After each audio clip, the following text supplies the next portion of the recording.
Olá, meu nome é Jéssica, eu sou professora de Gestão Pública, Tendências e Desafios. Na aula de hoje, a gente irá conversar sobre tendências e desafios contemporâneos da gestão pública. No roteiro da aula de hoje, a gente irá relembrar o que é a gestão pública, para poder compreender os modelos da administração pública e, por fim, entender as tendências e os desafios.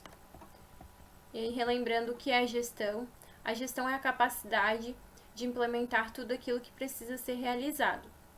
Para isso, a gente precisa planejar, dirigir, coordenar, controlar e organizar. E aí, o que é a gestão pública? A gestão pública também é essa capacidade, mas fundamentada nos princípios constitucionais, ou seja, o LIMP. A legalidade, a impessoalidade, a moralidade, a publicidade e a eficiência, com foco no cidadão. Então, é importante destacar a diferença entre a gestão privada e a gestão pública. Eu vou citar um exemplo para ilustrar a diferença entre a gestão privada e a gestão pública. Vamos supor que um de vocês é alérgico a camarão e come um pastel de camarão. Você passa mal, vai procurar atendimento num hospital privado, você é atendido por um médico, ele prescreve alguma medicação ou te medica. Ao final da prestação desse serviço, o hospital cobra por ele. Se você for a um hospital público ou a qualquer unidade do SUS, você é atendido, medicado e após o serviço você não é cobrado por ele. A diferença entre a gestão pública e a gestão privada está na finalidade. Na gestão privada, o objetivo é a obtenção do lucro. Então, uma empresa ela não é obrigada a prestar um serviço gratuito, como, por exemplo, um hospital privado. Já num hospital público, ele é fundamentado pela Constituição e pelos princípios constitucionais. Logo, a finalidade dele é a garantia do interesse público, seja pelo cumprimento dos deveres do cidadão e a garantia de direitos. Por exemplo, o hospital público, ele tem que garantir o acesso à saúde e garantir a prestação do serviço público de saúde. Então, em essência, essa é a diferença entre os dois tipos de gestão. O foco é o cidadão, a garantia dos direitos dele, e o outro é o foco no cliente, alguém que irá consumir um serviço ou um bem. E aí, entendido o que é a gestão pública e a sua diferença da gestão privada, a gente entra nos modelos da administração pública. Eu trouxe 3 principais modelos para a gente entender. Trago o patrimonialismo, a burocracia e o gerencialismo. No século XVI e XVII, durante o Estado absolutista, surge o patrimonialismo. A principal característica desse modelo é o tratamento da coisa pública como se privada fosse. Então, não havia uma diferenciação daquilo que é público e daquilo que é privado. Por consequência, a gestão pública, as pessoas que exerciam a gestão pública eram escolhidas com base no nepotismo e no clientelismo, que é o favoritismo de determinados grupos e de parentes, familiares.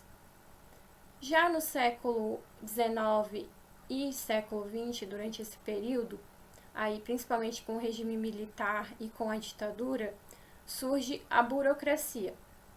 Esse modelo ele vem para romper com o patrimonialismo, a partir das suas características, que são a hierarquia, a legalidade, a impessoalidade e a meritocracia, com foco na competência técnica.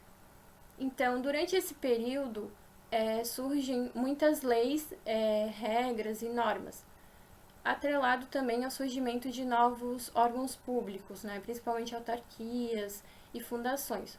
Contudo, o poder ele era centralizado, Então, esses órgãos não tinham autonomia, o que acabou ocasionando numa ineficiência da gestão pública, que é uma das principais críticas da burocracia. Também a questão do enrijecimento do Estado, pelo surgimento dessas inúmeras leis e normas. E aí, em razão disso, né, já no final do século XX, início do século XXI, surge o gerencialismo. Esse modelo ele vem sob forte influência de um movimento internacional chamado a Nova Administração Pública, que aí é fortemente nos Estados Unidos e na Inglaterra. Esse modelo ele vem para lidar com as limitações da burocracia, a partir das suas características, que são a busca pela eficiência, transparência, descentralização, autonomia e responsabilidade. Hoje no Brasil, o modelo que a gente tem é o gerencialismo. Embora existam casos de modelos híbridos, ou seja, são modelos da administração pública em que a característica desses que eu já mencionei e de modelos emergentes, como a coprodução do bem público e a governança pública. Um exemplo é o orçamento participativo, em que há a participação popular no planejamento do orçamento, como a destinação coletiva, né, da população, onde devem ser gastos os recursos públicos. O orçamento participativo ele aconteceu em Porto Alegre, em Araraquara, o município Araraquara, município de São Paulo, e Porto Alegre, no Rio Grande do Sul. E aí, por fim, a gente chega nas tendências e desafios. O que a gente vem vivendo aí com o contexto da pandemia, a gente tem aí presenciado a questão dos avanços tecnológicos, né?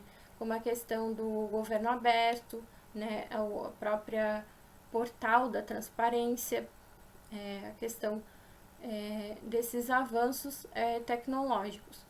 A necessidade de governança e governabilidade, governança principalmente dos gestores públicos, com uma coordenação e articulação dos órgãos, a governabilidade, a questão dos agentes políticos, né, maior liderança e articulação entre diferentes governantes, a interdependência global, né, a gente tem um grande exemplo que é a vacina, né, a busca pela vacina, e a questão também da imigração e as desigualdades sociais, econômicas e regionais.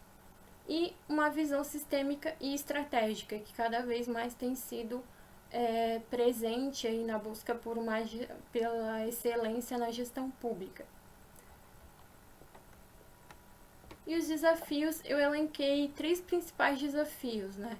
Quando a gente pensa em corrupção, né? Como combater a corrupção, a gente pensa muito na ética, né? Na questão da ética, conduta ética, a transparência, aí com acesso a dados, informações, o próprio portal da transparência, governo aberto, a ética e com a questão do compliance também, o accountability, que é esse controle social, né, a participação da sociedade civil e dos cidadãos no controle da prestação de serviços, né, políticas públicas, desde a elaboração, a avaliação e implementação, são também, e eles estão interligados, né, são desafios que não se dissociam.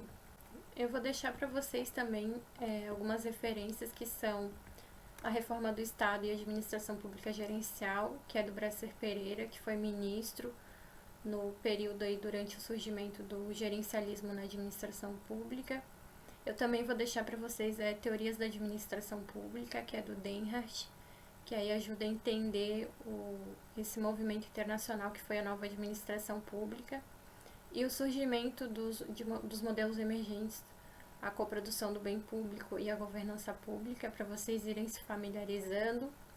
Também vou deixar 21 lições para o século XXI, que é do Harari, que ele também explora, né, os desafios da sociedade e dos estados e governos, como as desigualdades e os avanços tecnológicos. Então essas são as referências importantes que eu deixo para vocês. Por fim, é isso. Eu agradeço a participação de todos. Qualquer dúvida que vocês tenham, podem entrar em contato comigo por e-mail. E eu aguardo vocês na próxima aula. Tchau!